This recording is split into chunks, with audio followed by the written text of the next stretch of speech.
Yeah, Because we have go ahead and full across the screen. university, Ethan in particular. Budget planning. Yeah, Huge Michael, if you lot of click work this for arrow, regions and teams and all the other people planning. all and this then budgeting. test speaker microphone. So everybody has a contract at the university, every employee. History about thousands of contracts. I know, we need to update that practice, don't we? It's a little Yeah. crazy, It's right? a little outdated, yeah. Oh crap, do I have screen sharing? Yeah. And yeah, get I- each single contract. Is there a team or Classic is it meeting just setup. all individual? Well, individual Just have it departments like will that. manage that for Okay. their areas, yeah, but then there's some departments, multiple departments that are supported by an area that's a little thin right now, so I'm a little worried about it. Yeah, I know, officially with this team and some other folks have to, There's some. they have to have oversight. Some of the people doing that.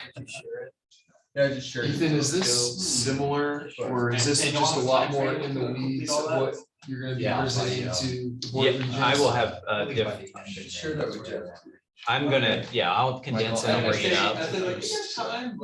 But yes, some of the messaging will be the same, Right, right? but it won't be as, It will not be as much, Okay. yeah, into this. This is more for you guys. Share. Right, sure. Yeah. I know one thing that we're all going to comment is drinking a certain amount of caffeine. I'd Yes. say that. Yes. Caffeine consumption goes up. Lock That's yourself what someone out of was the saying. secret. I don't know why That's they're not for the- putting some out. It's 4. Fix Laura has been emailing me all day. Has she? Yes. Good. Or- I know she said she'd be here too. Or Maine. Yeah. Because they are gonna start advertising 10 vacancies. Good. Oh, I take him in and I just. What? If you insist.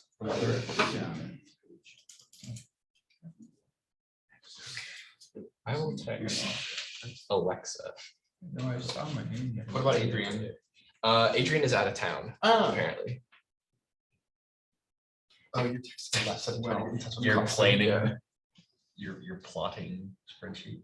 What? Oh, Yeah. Thanks, Michael. Man. Yeah, it was tragic. Has that come to a conclusion yet? Yeah, it ended on the weekend. Oh no. Go on.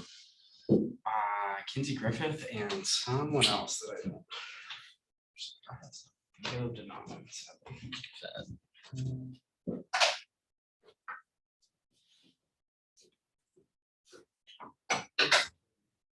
I just typed down. Sent.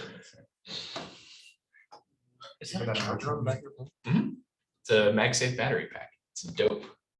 Official, huh? Yeah. I haven't seen those. They don't they haven't advertised it at all. I just found it. Well, And it just pulls on and off? Mhm. Huh. but it charges. And it Yeah. charges through his case because he has that special case. Yeah, Not a MagSafe special case. Okay, good question. I have an Excel file on browser.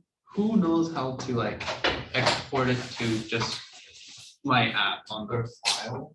On Mac as outside of my area of expertise. Management information systems. Yeah, right. Hey, we haven't used anything with Mac. Hey, Laurel. Ah, Just got Carson. So. Hey, Laura.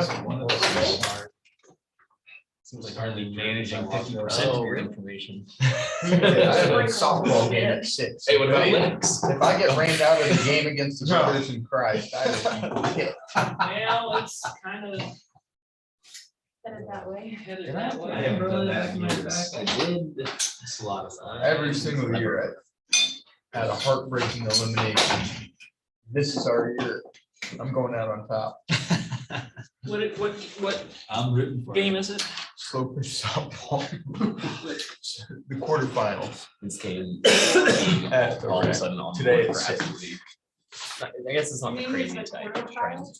Quarterfinals, so we're in the It last. isn't like like We 4 won years our ago, I feel first like two playoff. props, no, like anything out of normal. I didn't name like state of Okay. mention. all bats. She's gone go soft. I don't want to test her.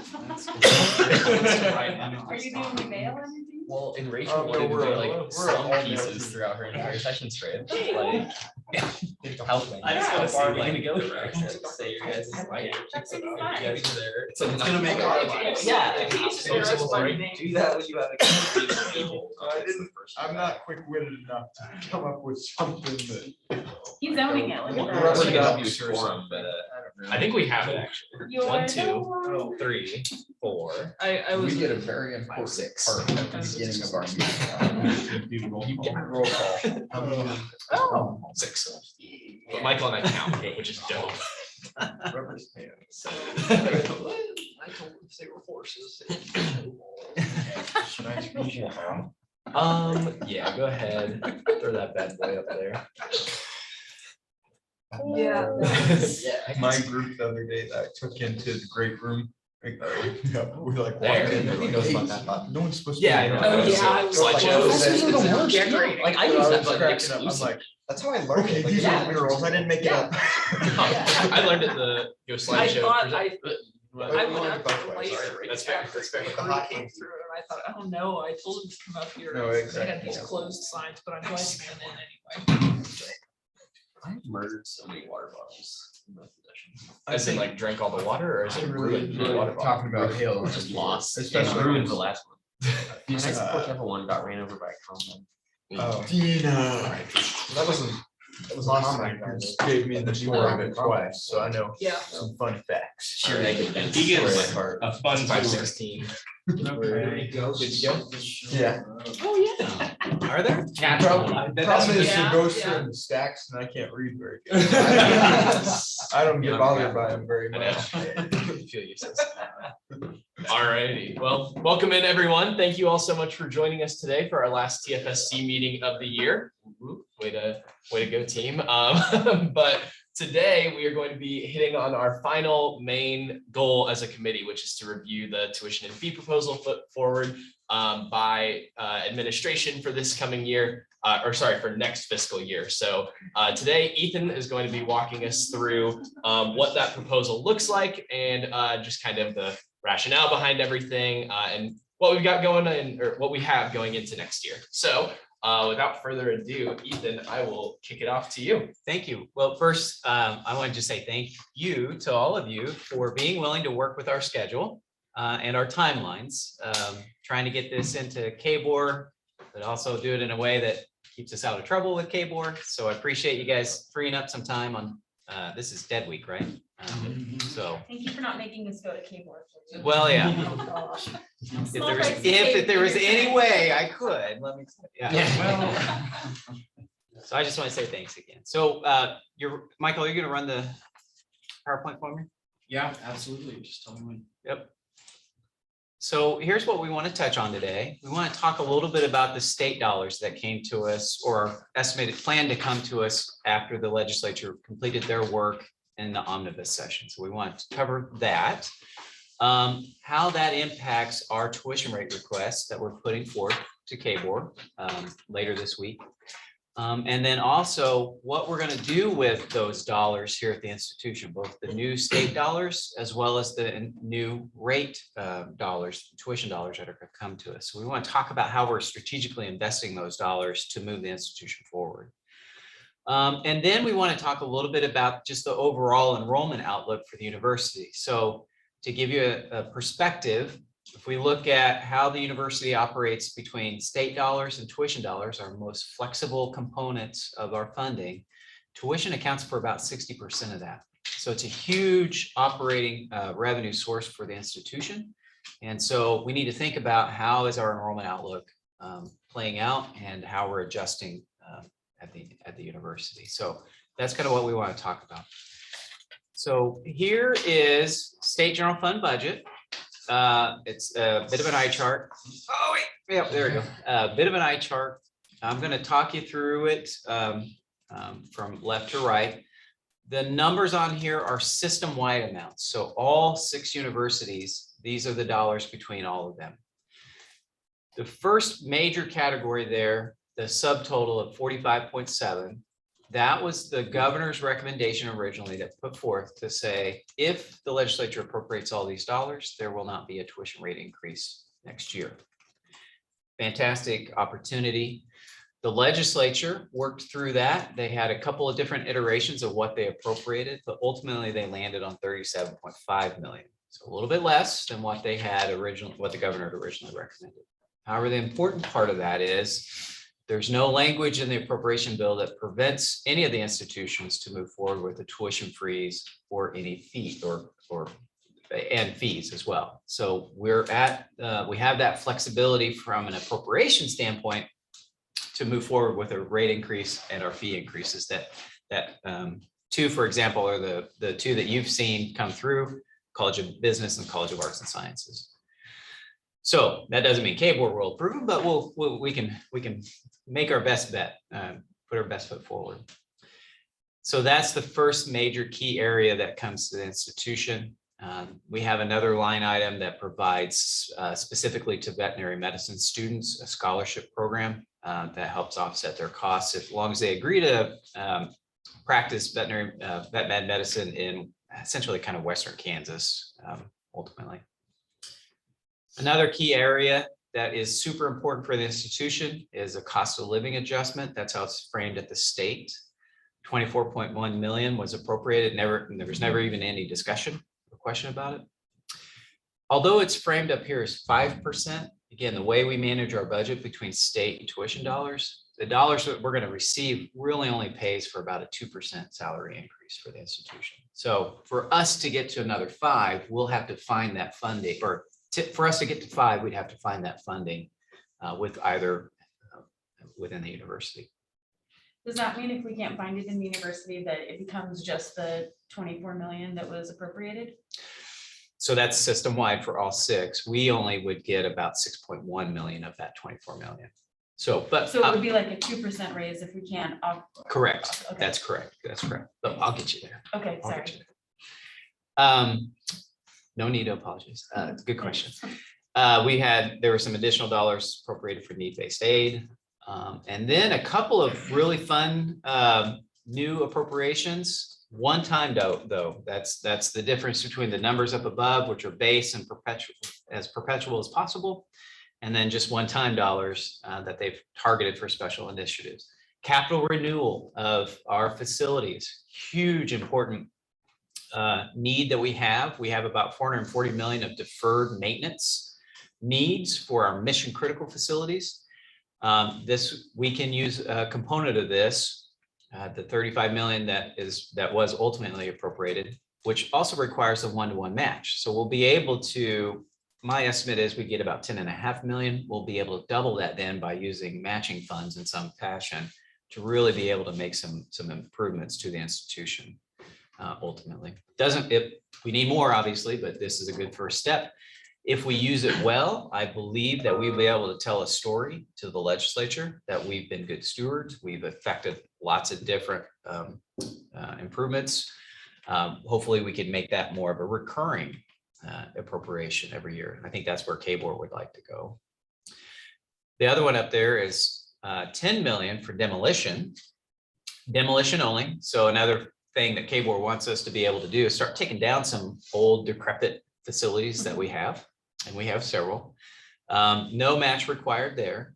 The one, we've got probably 2 projects right now, 3 ultimately that we've finally just sent to Kbor. First one is Edwards Hall. It's over on the west side of campus. It's where our couple of administrative units, our police are there too. The windstorm actually took off part of the roof. So Mother Nature already started the job. We're going to finish it. So we'll be able to take that one down. We're also anticipating in a couple of years, the natatorium, the defunct natatorium that we have. We'll be able to take that down as well. And then there's a facility in Salina that was kind of a new development today that we're going to put on the list to take down. And so great opportunities for us to use these dollars to pay for that demolition cost. Another question, for the improvements, what are y'all planning to, what's on the list, I guess, for the improvements? Great question. We're kind of doing a 2-prong approach. We've looked at, just because of timelines, we have about a year to spend these funds. We've looked at what's shovel ready in our pipeline that has a match component already that would qualify. So one is West Seaton. That was a fully philanthropic funded $4.5 million project to really improve the HVAC and some of the classroom facilities in West Seaton.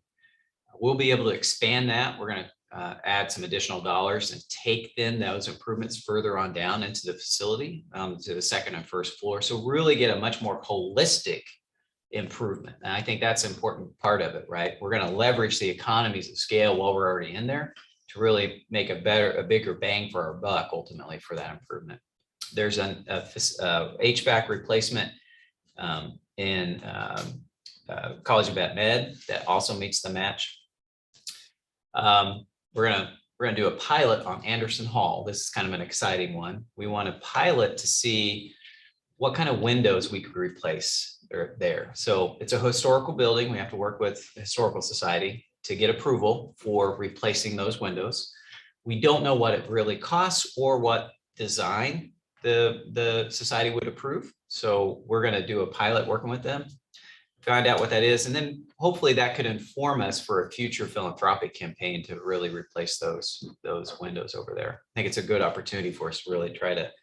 It's the iconic building on campus. It's looking a little shabby right now, so we're going to try and at least fix some windows a little bit. Yeah, upstairs. Yeah, I know. That's another one. Upstairs. Stone, yes. I know. That's why there's 440 million. Yeah. Then kind of the exciting one component too is we're going to open up the remaining funds as a call for proposals. So units can submit to say, I've got this deferred maintenance need and I've got the match for it. That we would then look at and evaluate. But we want to make sure, again, what I spoke to earlier, we got to show that we've used these funds strategically and to affect some goals.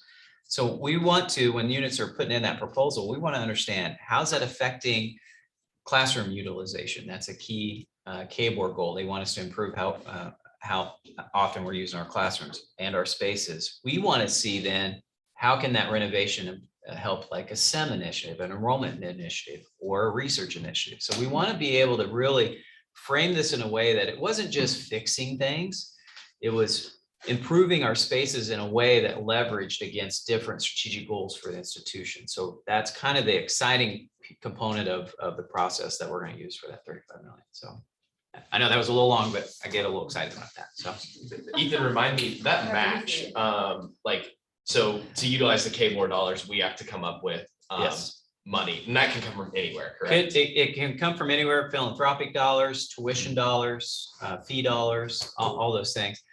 We do get a pot of funding called Educational Building Fund. We can't use that. So Okay. That's sort of the one no that we have. You mentioned, this is just a random brain thought. Natatorium, is there any future plans for a campus pool? No, not yet. Nope.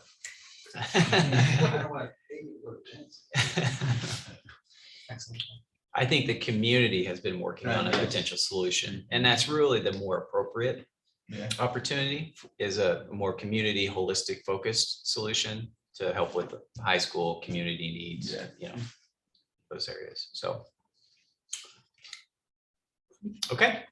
So like I said, we didn't get that full 45.7 million appropriated to the system.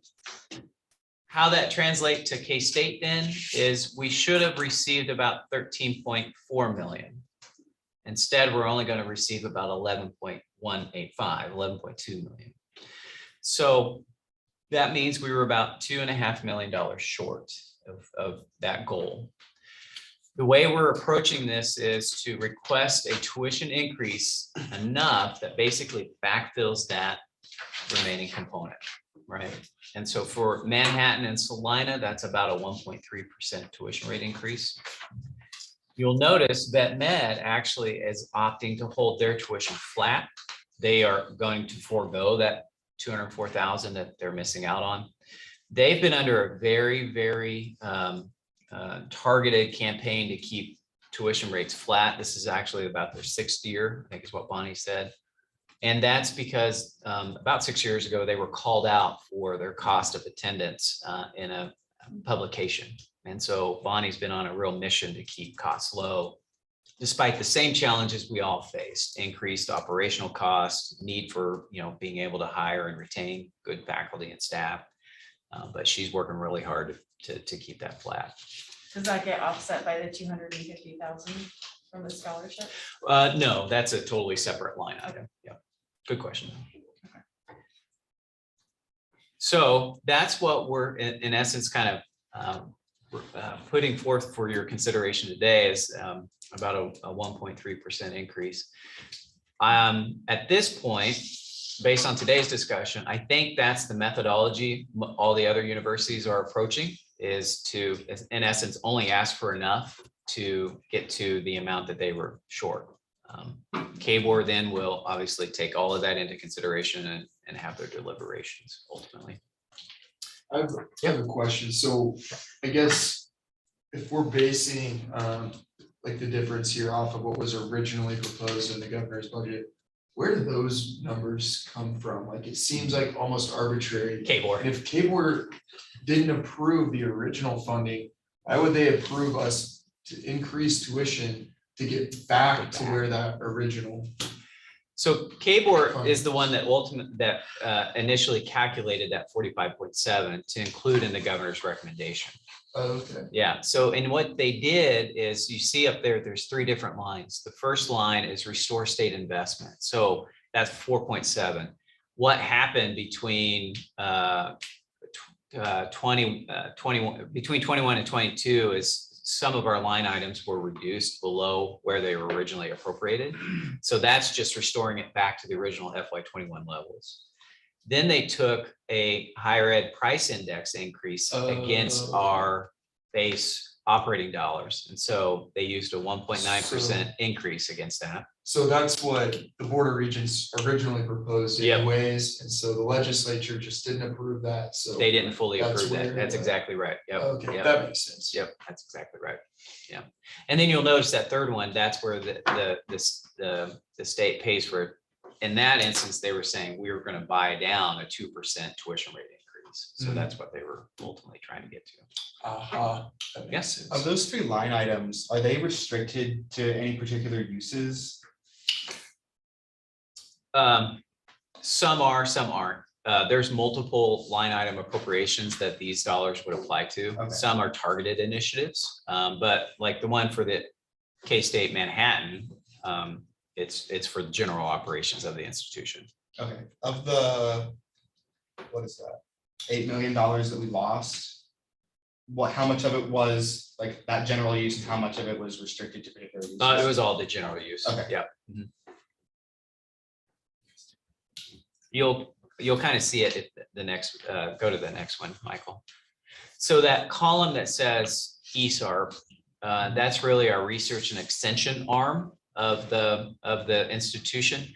You'll notice their share of our allocation is 1.3 million. That is targeted and can only be used really for research and extension activities, our land grant mission out across in the communities. Okay. So Vet Med supports the Vet Med College, Salina supports, that line item supports the Salina campus as well. It gets even more fun when you get into the granular level of how many accounts we have at the institution. So this is a look then at just focusing on the undergrad resident rate. That 1.3% increase, goes up from 316 to 320. What I want to focus on is sort of the history. If you look down there, right? So FY22, it says a 1.2% increase, but remember, as part of our tuition fee restructure, we took a separate fee and molded it into our tuition. So we changed the flavor of the bucket, right? So in essence, we kept tuition flat. We've had it flat then in 20 and 21. And then really in 19, we had a very minimal increase as well, about 1.1%. I don't have the comparison up here to other institutions. They've also held it flat, but then there's other years where they've greatly exceeded our rate increase as well. So on the average, we're well below, I think, the other institutions in terms of the tuition rate increases that they've asked for over, about a 4 or 5 year period. Do you know, by any chance, what the other, what rate are they proposing? The other institution this year, it varies. Everybody's base is a little different that they're calculating everything on, but generally around that 1.3 to 1.5, I think is what I heard today. So again, also still very minimal increases that they're working on. Are they also at about 320? Oh, no, everybody's different. Are we about in the median or on the lower end? Oh, I've only ever gone to K-State in Kansas. no, you're fine. You're fine. I don't have that. I can't Okay. answer you honestly, but We're the second highest rate are we? in the Okay. state. K There's is the some dirty highest, we're words. second, Wichita State's third. Okay. It kind of goes by sizes. Yeah. By size of school. To some extent. Thank you. There you go. There you go. Yeah. I don't know. No. Oh, I yeah. hate my words as soon as I. Yeah. Several publications have said, Yes, you see, that's right. K's been And our students said it. aggressively advertising to me on social media. I saw your, Their 93% job placement rate. I was like, K-State has a 97%. Yeah. This is the same table, just looking at what it is for that non-resident, that full all-in non-resident rate. So again, changing from 852 to 863. So let's talk about what we want to take those dollars and invest in, right? And this is the same sort of advice I was given, to you all as you were thinking about your student services fee. What are the ways that we're going to use these new dollars to move the institution forward? First up, foremost, is faculty and staff salaries. So we're going to use a large chunk of these dollars to provide ultimately a fairly large increase in salaries to folks. On average, our faculty salaries are about 18% below our peers. It's very difficult to obviously recruit and retain the best when you're not paying that best. I can tell you then on the staff side, I know I'm struggling every day in order to recruit. Every candidate that comes in usually wants about 30 or 40,000 more than I'm offering for my position. So the market has changed. We've not kept up. We've not had consistent salary increases over the years. But President Linton really wants to focus and make this a priority to improve for the institution. It's the right thing to do for our folks. Quick question in terms of like investments, does like K-State have their own investment portfolio that they can take the capital gains out to offset? No, I hear what you're saying. All of our endowment dollars are managed through the foundation, which is a separate legal entity from the university. And those endowments are, there are specific MOUs as to what you can use them for. Some are support for faculty or specific to colleges or scholarships. And so any of those capital gains go back to support that particular initiative of the MOU from the original donor. Yeah. Yeah. Is the 18% below peers, is that Big 12 institutions or is that? It's our regional? 2025 peers. Okay. Yeah. So there are a couple of Big 12s in that set, but it's land grants, it's universities similar size, Okay. state similar size budget, things like that. Define peers. The other big investment area that we're moving forward with this year is additional strategic enrollment management efforts. Turning around our enrollment is our number one priority. That's how we as an institution can move forward and advance in other ways, is by growing our enrollment. When you look at how much enrollment we've lost and how much that translates into dollars, probably since 2014, we've had to reduce our general use base by about $45 million. And so that's a huge adjustment and loss in tuition revenue coming in. And that's impacting us quite a bit. So we've got to turn around our enrollment. And that's going to do it in a couple of different ways, not even just looking at the traditional student, but also how do we target and grow our non-traditional student populations. That's going to be an area of growth for us. And then the last is, and again, areas where we have to continue to move forward strategically. How do we strategically target faculty hiring? So not just replacing like for like, but where are areas of growth, high growth that we need to have our faculty positions faculty position to meet the needs. And then also new academic programs to meet market needs. So What entity gets this funding? Like, where is that focused? HR? Which one? Which one? Targeted faculty hiring. So it's gonna depend on the, the ideas that come forward, but we're soliciting and have been developing ideas for new academic programs. Just a couple of examples that have already come out. The College of Arts and Sciences, in partnership with other colleges, has developed a computational core set. It's a new major. There's a new major in environmental science.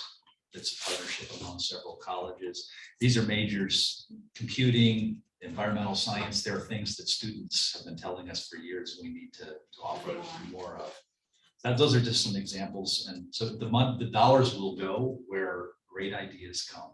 So where the new academic programs are is where we'll Yeah. be targeting recruiting, Yes. mainly within that department. Yeah. We have a project you may have heard about, I don't know if you have or not, called the Academic Program Review and Revitalization Project. It's a mouthful, we call it APRR. And APRR is Not a AARP. No, it's a systematic effort to understand for every program we have at university, how well is it serving students? How well is it serving the market? So it's a market analysis and a student analysis. And after we do all of that analysis, then we can identify programs that could benefit from some investments and targeted faculty hiring in those areas because they're growth potential areas, things like that. Okay, thank you. Pretty exciting for me. Yeah, that is pretty good. Yeah. So will that SEM money go to the ORA or where will that be managed? Yeah, so it'll go to ORA and other units in the Vice Provost for Enrollment Management's area. So that's under me, and it's for example, we're setting up a new transfer office, which we've never had, make it much easier and more effective for students to transfer into K-State. There's some ideas that have been sitting on a shelf for a while that we really need to do, that we're going to be able to invest in this money. Awesome. With that program review, how many programs per year? What's the rate on how quickly those are getting reviewed? Every program gets reviewed every year. Oh, okay, cool. In the data. Yeah. And so it's a database review, and the programs don't have to come up with the data. Our Office of Institutional Research provides the data to every program. And then they can look at it and develop great ideas about how they can better serve the market and students. Very cool. Is that mostly based on number of students in the program? There's a set of about 10 metrics that are tracked each year, and 3 or 4 of them are focused on the various versions of how many students are in the program. But then there's some market data that's taken from labor market statistics. So for each program, we're generating data on the career paths that come out of this program. How many jobs are there in that area? And if, for example, if it's an area where there's a lot of jobs and we're turning out relatively few graduates, then we see that as an opportunity to grow. That's an example of how we can use the data.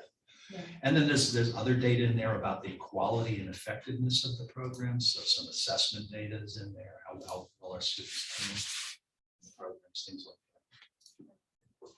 Thank you. So that's in essence then the sort of initiatives that we're asking for your support on as we think about our tuition rate increase and how we would invest those new rate dollars and the state dollars to support the institution. But let's talk about the rest, right? So no decline, no surprise. We've been under a decline of enrollment.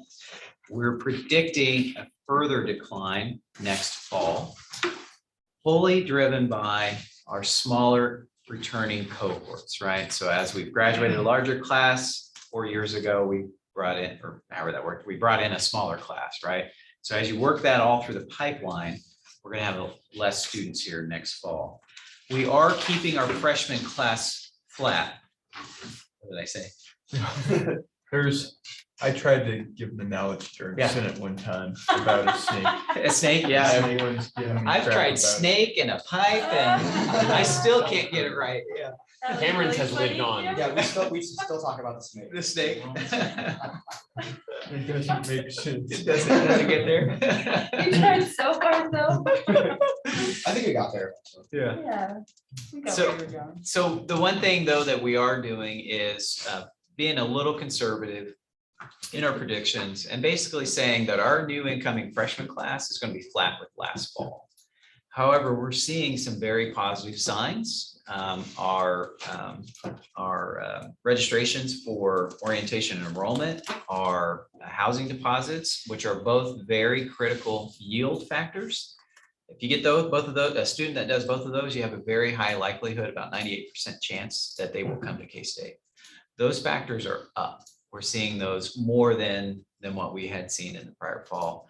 Leads us to believe we should see an increase in new first-time freshmen. But again, we want to be conservative, or we're going to keep it flat. I think that's the right thing to do ultimately.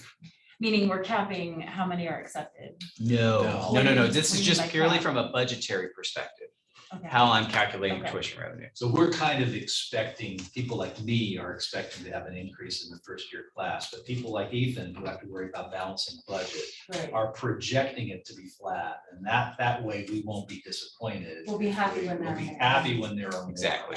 Yeah. But in my office, we're projecting to be up fairly well Yeah. in the freshman class. Yeah. Next Not fall. up significantly enough though to. No, make up no, for not the enough to party offset folks. the smaller previous classes in the snake. So the retention rates are lower on the, I guess, this freshman class. It's we have record retention rates this year. It's just the number of heads we have in the pipeline. Okay. Just smaller overall as they work through and graduate. So So if you it's, think about it, the class that entered as freshmen 4 years ago was bigger than the class that entered 3 years ago, and that was bigger than the class that entered 2 years ago. So every time we roll off a graduating class, it's bigger, it's been bigger than the number of freshmen that are coming in at this end of the snake. Okay, if that makes any sense. What turns the corner is when we do finally get a freshman class that's up, it's bigger than the year before. We stack 2 or 3 of those together and we'll be up overall. In 4 years. Well, so it depends on how much we go Go up. Right. You know, So that's the game. Yep. We have to get those freshman classes up. Alex, I've got a really good graph that I made and showed and sent it on Thursday, that I can show you later. I know. Are we, for our class that's graduating here now, where are we at compared to those 3 classes behind us? Are we close to this nadir of that trough, or? so from a purely, you're saying, are we reaching the bottom? Right, and have are the we- biggest classes, Right. like, are we starting to balance out with my Yes, class and the yes, classes yes. after? Yes, we are. Yeah, this is really from a predictive model that we use with our company that helps us do this. This is probably this next fall is probably the largest drop that we'll have. And if we increase, it should offset the next much smaller one that we've got on the books at this point. As much as So, we would love to stay, our apologies. you know, there's always grad school. So what we're predicting next year, not just because of last year's drop, but also because we missed how much tuition revenue we thought we were going to project this year. Over those 2-year period, we're about a $14 million decline that we're going to bake into the budget next year and reduce. And I think the point I really want to make is none of that tuition increase that we're asking for is backfill. Right, we're going to manage that. Leadership is going to manage that reduction within their budgets. It does mean cuts. But we're not using this rate increase as an opportunity to sort of offset our enrollment decline. We have a smaller class. We need to live within those resources, and we have a balanced budget every year. So they're working on their budget plans, accounting for those budget reductions, and that's the effort that they will be going on. We are planning to issue sort of the preliminary budget numbers for everybody to begin working with in about mid-May.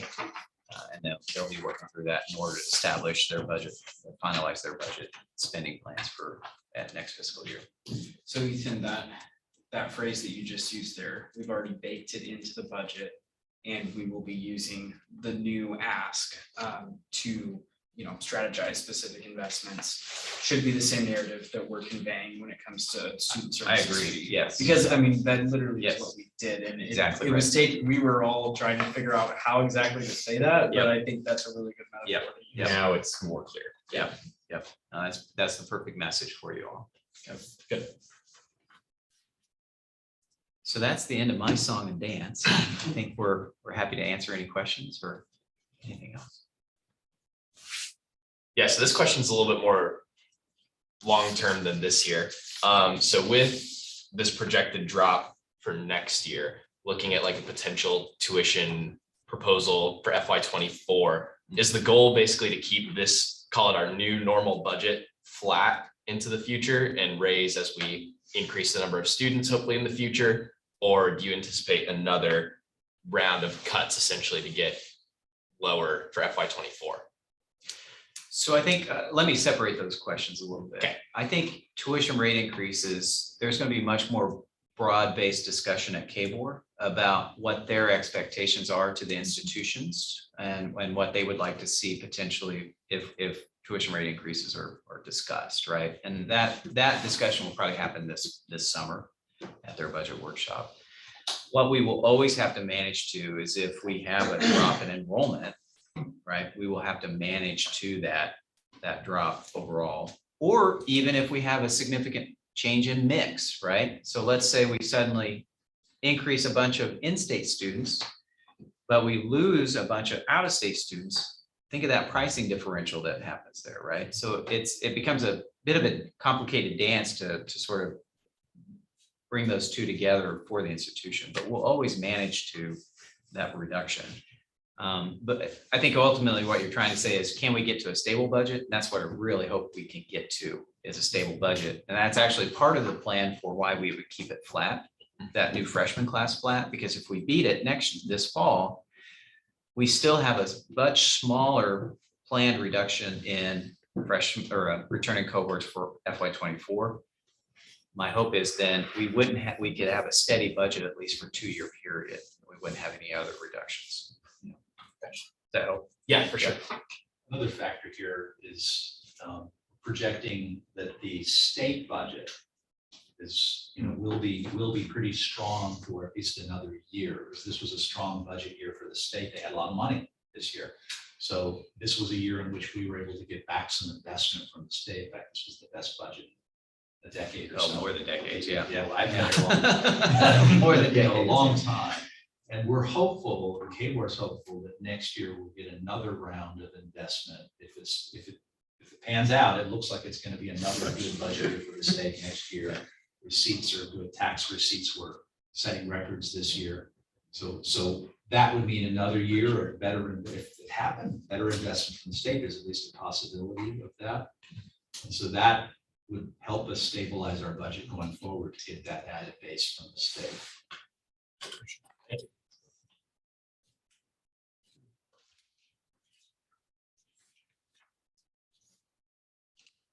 Any other questions? Just broadly looking, like, if I'm correct, the population of Kansas is decreasing.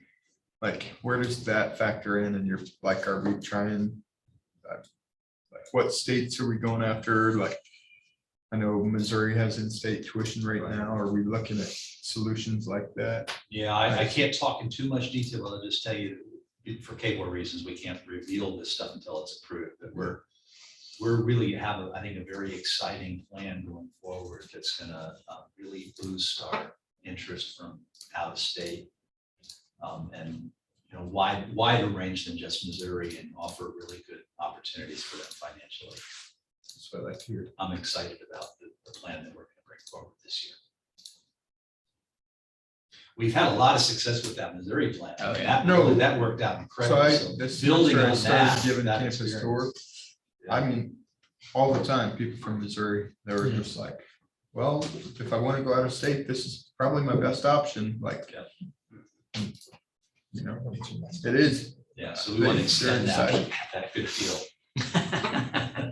I had a question.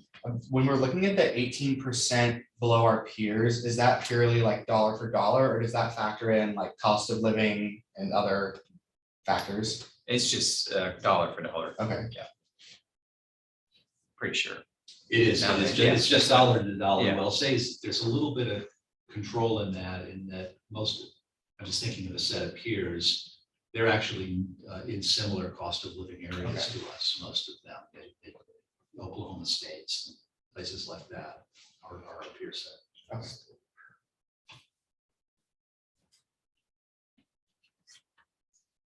This maybe is, I don't know, kind of same thought process on that one. Have we looked at like the comparison, over time, just like the value of money and how that inflation has affected the total amount of our budget, with it either staying the same, if not going down? Inflation is that sort of hidden budget cut, right? Yeah. It's very hidden. And you're right. That's sort of what that higher ed price index was trying to get at, Okay. that 1.9% calculation that Kbor went through. Inflation's closer to 6 or 8%, I think, this year. So it's, in addition to that $14 million decline, that's also that hidden budget cut that we've not really publicly just talked about, but that's also impacting our ability and how far our dollars will stretch. I think that's a good strategy to think about in the future from the state, potentially, as we think about additional funding requests, how they could help us battle that inflationary impact. We have done graphs that kind of get at what you're saying, Michael, and it's a fascinating look to see. If you go all the way back to like 2012, and you just look and you run that against what the state should have invested versus what they have invested, it's a huge differential if they had just kept up with the price of inflation over time.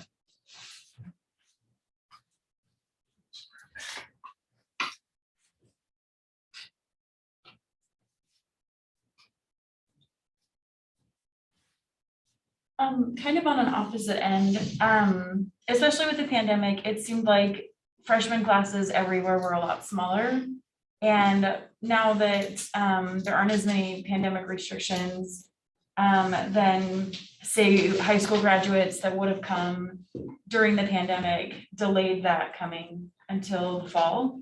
So how do we parse, are we worried about parsing out who should have come last year to not like compound on what, to give us a false outlook of like freshmen that are coming and seeing like, oh, look, we're going up, but also it's like, well, yeah, these are people who would have been sophomores and now they're freshmen. That's a great idea. I don't think, at least I haven't seen an analysis like that. I'm gonna ask for that. We can do that because we can actually look at what year they graduated and we could take a look to see how many of the folks we're attracting graduated 2 years ago as opposed to this year. That'd be cool, Dad. Yeah, that would be cool. good. Yeah, That's a very interesting idea. And then we won't wonder like, look, we're doing so great. What did we change? Well, not much. Oh, just people are coming in at a different year. Yeah. I mean, it's nice to give ourselves a pat on the back, but also like, what does the trending data show? And can we look back and say, oh, maybe we shouldn't have. Yeah. Is that gonna be part of what that investment in targeting non-traditional students will be, is trying to attract students that took a gap year or 2 gap years because of the pandemic? So there will probably be some folks in that category. Most of the non-traditionals are significantly older. They're people that have been in the workforce for a while, or people that were in military service. Those are the real big boom in non-traditional students that we serve. Okay. It'll be different types of offerings typically. So graduate level micro credentials, things like that those folks will want, as well as some degree completion programs, because there are a lot of people that didn't finish their undergraduate degrees, went into the workforce, and we can provide them potentially a degree completion. Or that question has been on my mind since Yeah. 2020, because I actually had a few folks from my hometown who graduated in 2020, waited a year, and now they're here at K-State. And so that's anecdotal, but I wonder what that actually looks like. I came very close to waiting a year. I know a lot of people that did. I know a lot of people that took gap years too during COVID. Yeah, we'll look at that. So we certainly. I think I was hearing something about, maybe it was someone's idea, but like making sure that you have, or other institutions have a way of like it's almost like an exit survey when you're about to take a gap year. It's like, I am leaving and have plans to return. I am not planning on returning. That way you can keep correspondence with people. I have one more question that's not really what we're talking about, but in relation to developing new academic programs, are there programs that are at risk for attrition because they're not as robust or I don't know, interesting? Are we looking to chop and we're looking to expand, or we're just looking to expand? Well, so we're looking to expand programs of opportunity. We're not, this process is not focused on chopping. There are other processes. Kbor has a brand new one that's actually is focused on chopping. And so I think that through the combination of these, we are going to see some programs go away and some programs be expanded. But I've been really emphasizing with the APRR project that this is a revitalization project. It's designed to guide investment, while also being honest that there may be some programs that the faculty decide after seeing the data, they need to eliminate this and do something different. We're seeing a lot of that right now. I've had a whole bunch of recent proposals that I've taken through Kbor that came from the faculty, where they are taking an existing program and saying, it would be better if we did this slightly different thing that matches the market better. And Kbor loves those. And it's actually a good move by the faculty, because yes, they're eliminating a program, but they're replacing it with a program that they will offer that is more tuned to the market for them. I think just this last month we had 3 programs like that. Okay. Through Kbor. Is there going to be a program along with the Scorpion Biotech deal? I think There I saw actually that. are going to be, I don't know about degree programs, but there's going to be training programs connected with that. And it's a real opportunity for us. I mean, they're going to want people at all the way from PhD level, master's level, bachelor's level, and certificate level programs. And we're partnering with Manhattan Area Technical College, where they're going to offer the lower level training programs together with, we're working together with them. We're going to offer a range of other programs. Yeah. And more of that's going to come. Yeah, It's going to be more things like. especially with the ag Yeah. and soil research innovation. Yeah, I mean, I really think that, that in 5 years, we're gonna be doing a lot of training programs for industry like that are gonna offer a lot of value to people who want to get into that industry quickly and do a direct training program.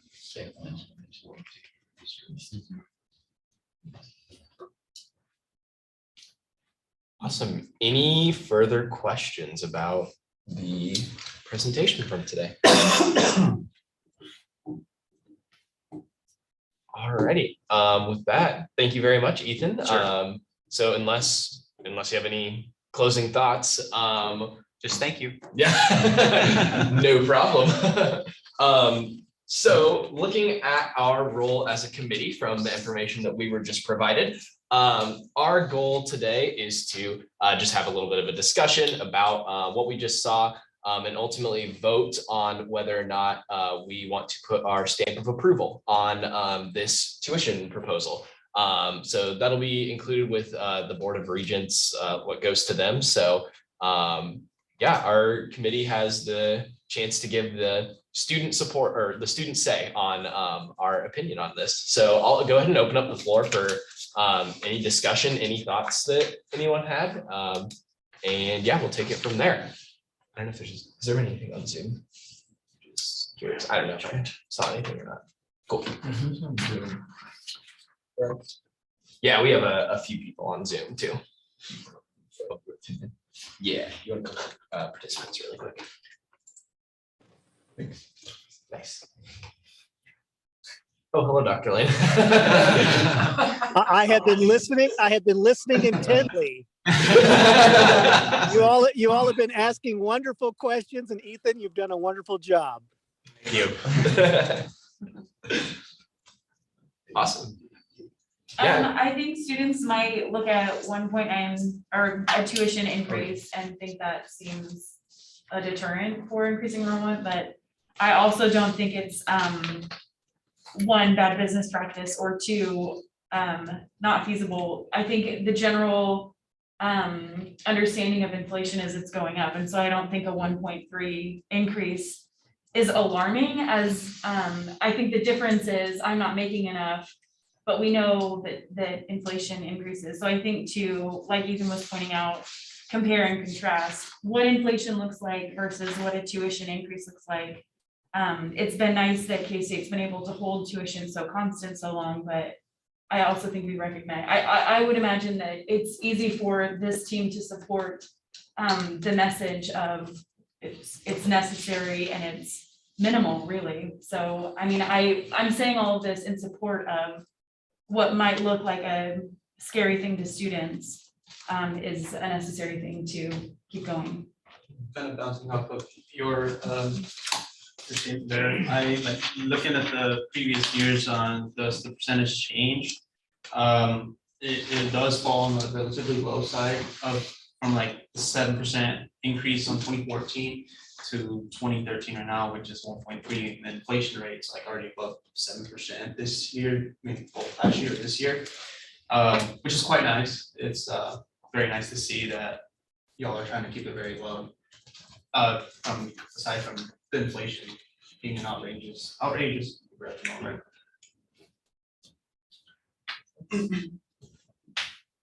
I also think, like, looking at it, obviously I'm never gonna be happy, cost of attendance goes up, that's just part of it, but I definitely think it's wiser on our part to move and, like, at the same time as the other regent universities, whether it's right or wrong, but like to kind of flank us and cover a little bit, especially considering, like, if we don't make these adjustments, like, that'll just set us further behind.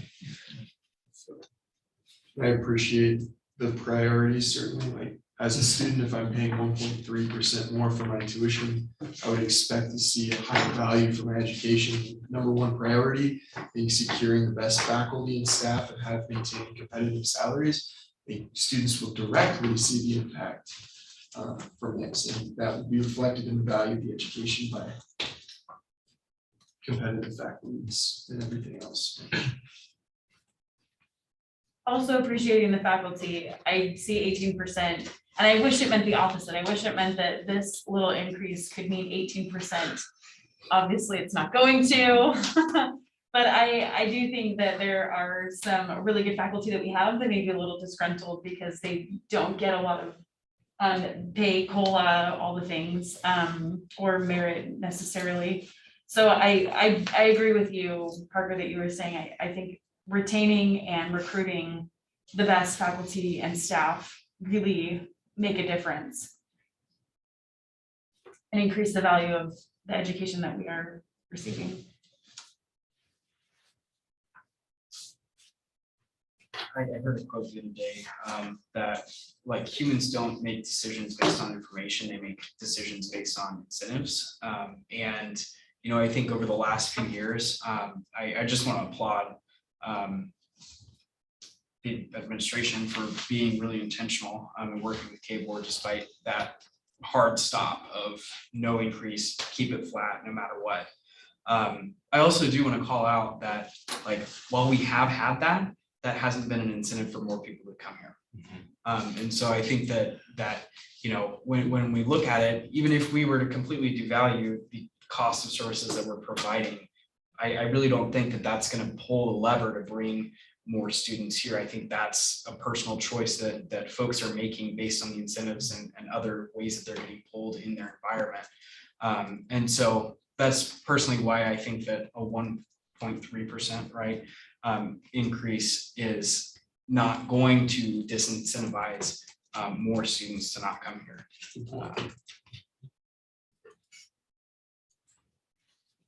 I also am really excited about there isn't strategy in here anywhere, but like the strategy of improving that value too, that you see coming down the pipeline.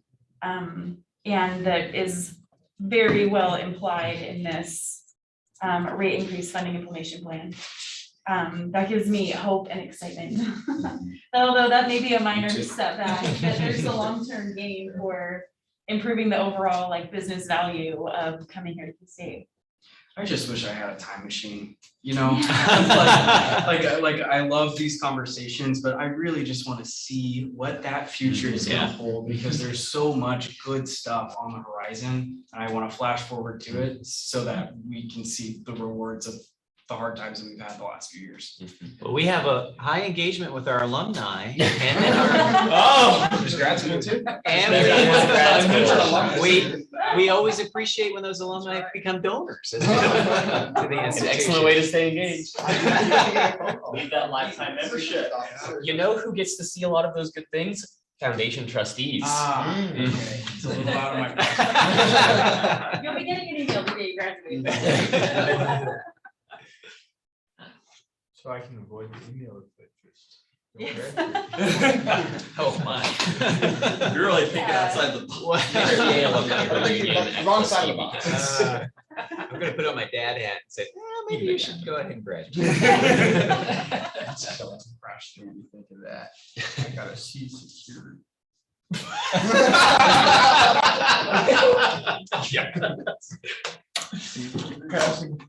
Passing all my classes.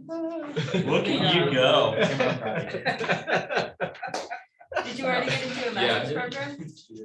See, it's just smooth sailing. Water under the bridge. Just don't fail anything. So are there any other discussion points of consideration, thoughts, opinions that you address? Yeah, I just want to say, like, I think you've been very intentional and I really appreciate that. Thinking about the return on investment that students will get. I think it's really valuable. I know the average student isn't going to say like, where is this percentage of my tuition rate going? But knowing that admin has put the thought in and been extremely intentional about the return on investment. And I think these 3 points specifically are really centered on like preserving the longevity and success of the university. So I know I'm not a voting member, but I think the 1.3% is extremely reasonable, and I appreciate the intentionality that all of you brought to the discussion. And I would give a lot of credit to this approach to President Lynn and Provost Tabor as well. They've really worked to think about it in that fashion, the strategic investment side. So I want to make sure, it wasn't necessarily Ethan, but we have a great leader. We've all worked together on it. Also, Bryce, I don't know if you'd like to share any thoughts, considerations. I thought it was like Michael said, very intentional and, very reasonable. So I've liked the discussion that's going on here, though. And Augie, thank you for joining us. I don't think I've been on a Zoom call with you, but really excited to hear your thoughts on all this. Yeah, of course. It's kind of the same, just to echo what was just said. I mean, yeah, like discussion that's going on. I mean, really, yeah. But the fee increase from the tuition increase from the looks of stuff seems reasonable and like just minimal. And I mean, I'm okay with everything that's been said. Awesome. Thank you so much.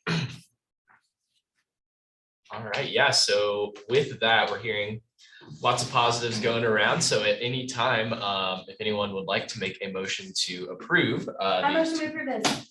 There it is. There's a second from Alex. So unless there's any last discussion. You're good. I appreciate it. So we will go ahead and move into a vote on this. Cameron, if you want to take us down the line for our final vote of this year, not even semester. You and Michael. Yeah. We do vote, yeah. Michael. Blake, Yes. Bryce, Yes. Carson Shear. Adrian McFarland. Here. Alex Kapash. Awesome. Jacob Hoffman, not here. Ben Keller, not here. Jaron Holling, not here. John Martin, not here. Well. Oh, Yeah. Okay, yeah. Is he on? Augie. Oh, Augie's in his place. Oh, yes, yes. Laura Bain, Yes. admin don't vote. No one else votes. We passed unanimously. I will do the telling. Thank you very much. I think it was 7. Alex, you got your vote, right? 7 to 0 to 0. Yeah, I think it was 7 to 0 to 0. Just based on how many voting members we have here. All right. Is that a quorum? But yes, That count? 6 is quorum, so we did it. Good thing we all Yeah. showed up. Well, awesome. Well, that wraps up our final meeting of the year. Thank you all so much for not only this meeting, but also for your participation this entire year. Michael and I have really enjoyed getting to lead the committee. We really appreciate all of your efforts and willingness to speak. So I know, well, I guess Laura, you aren't involved with SGA anymore. Are you graduating? No, Okay, but I will be starting research. gotcha. Yeah, so I thought you all were graduating. I am. Some people. Yeah, Cameron, Max and I are. All right. Everyone else was. No, I'll still be around. I'm just doing more of my professional association stuff. Still Gotcha. figuring out how to help PRC, bless their hearts. Oh, yeah. No, regardless of where everyone's going next, well, I guess if you're graduating, this doesn't really apply, but we hope to see you involved still next year in our tuition and fees process. So I'll be here. heck yeah. Thank you, Jeff. Outgoing student services feature, right? Michael, do you have anything else to add? Nope, thank you all. And have a Thank great you. summer, I guess.